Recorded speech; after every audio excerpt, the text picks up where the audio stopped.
ভারতবর্ষের একটি রাজ্য পশ্চিমবঙ্গ, তার একটি জেলা নদিয়া, এবং সেই নদিয়া জেলায় অবস্থিত একটি ছোট্ট শহর শান্তিপুর। নাগরিক সরগল থেকে দূরে এক টুকরো মফস্বলীয় ছোঁয়ার প্রতিমূর্তি আমাদের শান্তিপুর। ভোরবেলার আজানের সুর ও মন্দিরের ঘণ্টাধ্বনির ঐক্যতানে ঘুম ভাঙে এই মিলনভূমির,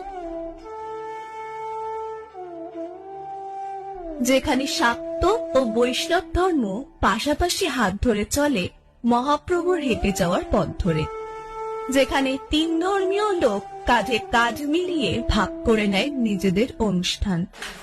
তাঁতের সূক্ষ্ম সৌন্দর্য এবং ভালোবাসার মাখা কারুকার্যের ঐতিহ্যের বসনে জড়িয়ে রেখেছে এই শিল্প সংস্কৃতির পীঠস্থানকে। শান্তিপুর ধর্মীয় পীঠস্থান তো বটেই, এছাড়াও তাঁত শাড়ির জন্য ভারতবর্ষ তথা বিশ্বের মানুষের কাছে সুনাম কুড়িয়েছে প্রচুর। আজ শান্তিপুরকে মিনি ইন্ডাস্ট্রি বলা হয় এই তাঁত